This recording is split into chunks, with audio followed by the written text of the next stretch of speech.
मैं सुभाष मिश्रा और आप देख रहे हैं तीसरी आंख न्यूज़ 24। हम इस समय विधानसभा के सामने हैं। 2022 का चुनाव एकदम करीब है। ठंडक के साथ साथ चुनावी सरगर्मियां बढ़ती जा रही हैं। जितनी ही ठंडक बढ़ रही है उससे कहीं ज़्यादा अगर देखा जाए तो चुनाव में गर्मियां बढ़ती जा रही हैं। एक दूसरे पे लोग कटाक्ष कर रहे हैं, तमाम प्रकार के शब्द लोग इस्तेमाल कर रहे हैं जो कि राजनीतिक तौर पर अगर देखा जाए तो इन शब्दों का इस्तेमाल नहीं होना चाहिए, फिर भी लोग इस्तेमाल करते हैं। और जैसा कि आज देखा जाए तो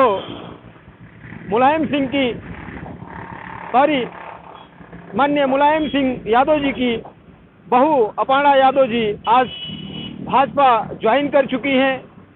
इसी क्रम में तोड़फोड़ की राजनीति जो है वो चरम पर है। कोई भाजपा छोड़ के सपा में जा रहा है, कोई सपा छोड़ के भाजपा में जा रहा है। इसका आने वाले चुनाव पर क्या असर होगा ये तो पब्लिक ही बताएगी। और जनता के मन में 2022 के चुनाव को लेके क्या चल रहा है ये बार बार हम दिखाते रहते हैं अपने सर्वे के माध्यम से। तो आइए थोड़ा हम चर्चा करेंगे इन लोगों से और जानने की कोशिश करेंगे कि जनता के मन में आखिर चल क्या रहा है। आखिर इस विधानसभा में कौन मुख्यमंत्री बनकर आएगा 10 मार्च के बाद। तो इसी पर हम थोड़ी सी चर्चा करेंगे, लोगों से दिखाएंगे आपको। और क्या शुभ नाम है? अखिलेश राजभर नाम हमारा है। कहाँ से हैं? उत्तर प्रदेश के मऊ जिले से। मऊ जिले से? जी हाँ। कौन सी पार्टी से हैं? भारतीय जनता पार्टी से। भारतीय जनता पार्टी से। तो अब की बार किसको टिकट दिला रहे हैं अपने आप? हम खुद टिकट मांग रहे हैं भैया, दिलाएं किस लिए? आप खुद ही टिकट मांग रहे हैं? चलिए देखिए, भावी प्रत्याशी नजर आ गए हमको। हमने कहा कि क्यों ना आपसे ही चर्चा की जाए। हमको खैर पता नहीं था, भाई साहब ने कहा कि खुद ही भावी प्रत्याशी हैं। तो क्या लहर है? लहर बीजेपी की है, और किसकी लहर है? लहर बीजेपी की है? बिल्कुल बिल्कुल बीजेपी की लहर है। कितनी सीट ला रहे हैं? 300 प्लस सीट ला रहे हैं हम लोग।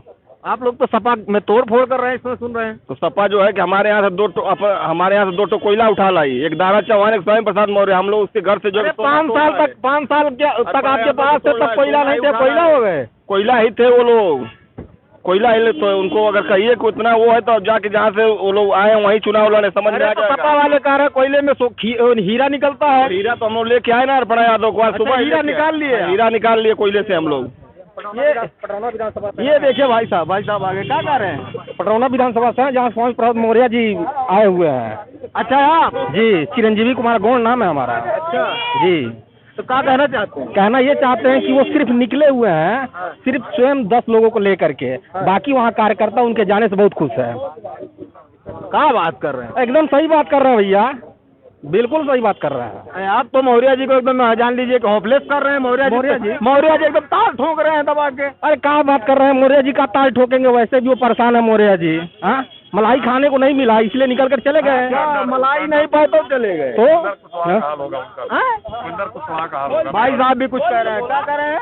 बिहार में उपेंद्र कुशवाहा का हाल होगा उनका भी। ये देखिए, 5 साल इतने सत्ता का भी उनको लग रहा था कि प्रदेश नेतृत्व चाहे जो भी नेतृत्व उनकी बात नहीं सुन रही है।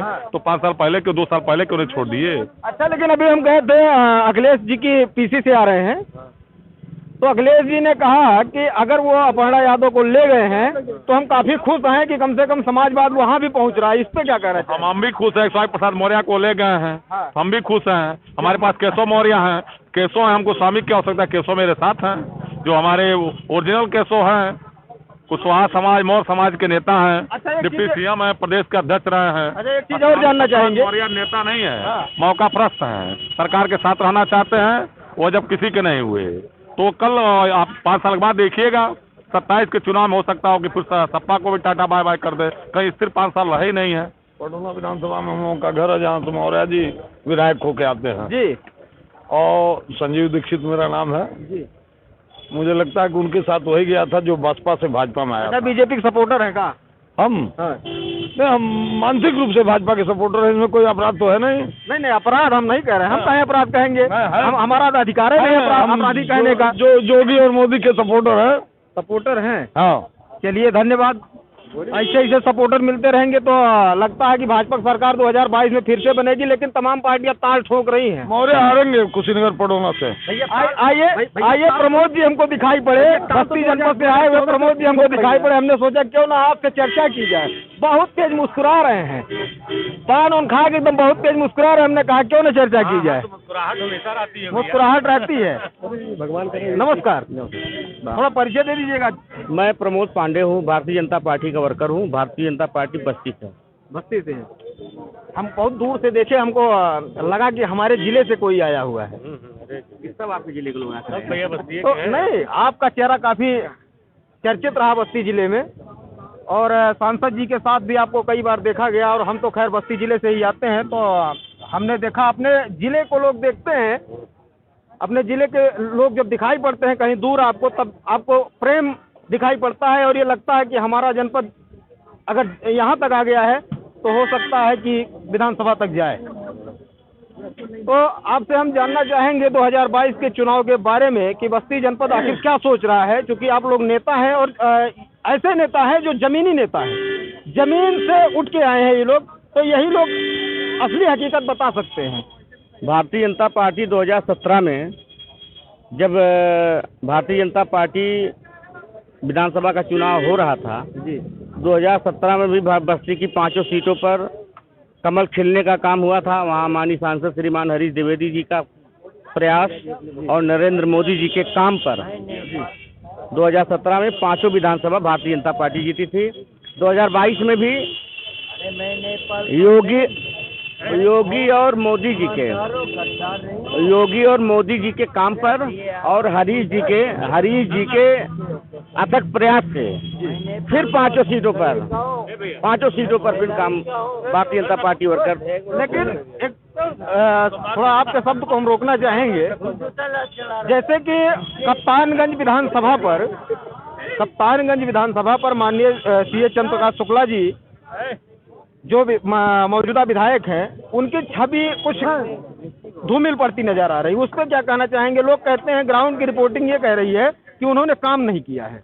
वैसे मैं आपको बता दूं जी, भारतीय जनता पार्टी और योगी और मोदी जी के काम पर फिर कप्तानगंज में भी कमल खिलेगा। लेकिन जो आपका ये प्रश्न है, इस पर बहुत कुछ ना कहते हुए मैं इतना जरूर कहूँगा कि हमारे जनप्रतिनिधि जहाँ का जनप्रतिनिधि सक्रिय होता है और समाज में लगा रहता है, वहाँ योजनाएं ज़्यादा काम करती हैं। जहाँ का जनप्रतिनिधि कुछ है सुस्त रहे या समय समय पर आना जाना कम रहे, वहाँ योजनाओं का लाभ उतना जनता के बीच में नहीं पहुँच पाता है। तो कहीं हो सकता है कोई कमी और खामी रही हो, लेकिन फिर भी योगी जी और मोदी जी से और भारतीय जनता पार्टी से किसी को कोई समस्या नहीं है। निश्चित ही भारतीय जनता पार्टी बस्ती में 5 विधानसभा सीट जीतने जा रही है। अच्छा, अपर्णा यादव ने भाजपा ज्वाइन किया, इस पर क्या कहना चाहते हैं आप? अपर्णा यादव जी को जब से मैं मीडिया के माध्यम से जानता हूँ, शादी के बाद वो चर्चा में आई, और शादी के बाद 2014 के बाद नरेंद्र मोदी जी के कार्यों का प्रशंसा लगातार अपर्णा जी द्वारा किया जा रहा था, और इधर लगातार राष्ट्रीयता के बारे में और जो गाय का सेवा करती हो, जो गौशाला चलाती हो, जो राष्ट्र के प्रति ईमानदारी से सोचती हो, चाहे वह मुलायम सिंह जी के परिवार में हो, चाहे वो मायावती जी के परिवार में हो, चाहे वह सोनिया गांधी जी के परिवार में, और निश्चित तौर पर उसको मोदी जी और योगी जी ये सब अच्छे लगेंगे और उसको यहाँ तक आना पड़ेगा। तो सपा वाले तो कह रहे हैं कि भाजपा वाले परिवार तोड़ने पर लग गए हैं। समाजवादी पार्टी के लोग इसके अलावा कह भी क्या सकते हैं, इनके पास है ही क्या कहने के लिए। तो वो भी तो तोड़ के स्वामी प्रसाद जी को ले गए। स्वामी प्रसाद जी कभी हमारे पार्टी थे ही नहीं। अरे कैसी बात करते हैं, 5 साल तक आप जहाँ मलाई खाए। 2017 में आए, बाढ़ आई थी, और जब बाढ़ का पानी आता है कुछ ऐसे चीज भी उसमें बाढ़ के पानी के साथ आ जाती है, जो बाढ़ जब घटता है तो स्वयं उसी के साथ चला जाता है। उसी का परिणाम है दारा सिंह चौहान और जो है। क्या आपके सबको हम रोकेंगे, क्या बाढ़ के रूप में ये मानते हैं कि भाजपा का वर्चस्व कम हुआ है क्या? आप गांव में जब जाएंगे, नरेंद्र मोदी जी और योगी जी ने गांव में लोगों को आवास दिया है, शौचालय दिया है, स्वास्थ्य का कार्ड दिया है, बीमा दिया है, किसानों को 2000 रुपया दे रहे हैं साल में। तमाम ऐसी योजनाएं चला रहे हैं जो सीधे किसानों के खाते में जा रही है। ये सपा बसपा और मुलायम और मायावती के कहने से और स्वामी प्रसाद मौर्य, दारा सिंह चौहान के कहने से उनके जाति के लोग नहीं खड़े होंगे। जिनके साथ मोदी जी का काम है, योगी जी का काम है, जो सीधे गरीबों के लिए काम कर रहे हैं, जिसके पास आवाज़ नहीं था, चाहे वह हिंदू हो चाहे वह मुसलमान हो, जो आज़ादी के 70 सालों में जिसको रहने के लिए आवाज़ नहीं था, उस आदमी के घर जाइए और मुसलमान के घर जाइए, पूछिए, वह बताएगा योगी जी कैसे हैं और मोदी जी कैसे हैं। अच्छा ये बताइए, कैराना में जो सपा ने टिकट दिया, वहाँ के जो मौजूदा विधायक हैं और वो उनके ऊपर तमाम एलिगेशन लगे हुए हैं, FIR तक है, इस पर कुछ कहना चाहेंगे आप? समाजवादी पार्टी से और उम्मीद आप क्या कर सकते हैं? इनके नेता आतीक अहमद हैं, मुख्तार अंसारी हैं, इनके तमाम जो है जिसको टिकट इन्होंने दिया है, सब लूटपाट, डकैती, बलात्कार जैसे मुकदमाओं में वांछित हैं। हिंदुओं का उत्पीड़न करने का जिसके ऊपर आरोप है, ऐसे लोग इनके नेता हैं। स्वयं जो तमाम मुकदमों में वांछित हों, ऐसे लोग इनके पार्टी के नेता हैं। इनसे आप क्या उम्मीद कर सकते हैं? इनसे कोई उम्मीद न जनता करती है न इनके पार्टी के लोग करते हैं। जनता से क्या कहना चाहेंगे? तो जनता पूरी तरह से, मुझे कहना नहीं है, योगी जी और मोदी जी में उत्तर प्रदेश और देश की जनता विश्वास करती है। इन लोगों ने इन लोगों के लिए काम किया है, इस नाते जनता पूरी तरह योगी और मोदी जी के साथ है। इन लोगों के फड़फड़ाने से, जातीय उन्माद और जातीय विष घोरने से कुछ नहीं होने वाला है। जनता मोदी जी के साथ खड़ी है, योगी जी के साथ खड़ी है। चलिए, धन्यवाद। तो आपने अपने पार्टी के काफ़ी पक्ष को रखा है और बड़ी सराहना की माननीय मोदी जी की। कुछ चीज़ें हैं जो हमारे भी जहन में आती हैं। आज़ादी के बाद बहुत सारे काम हुए जिनका श्रेय माननीय मोदी जी को दिया जाए।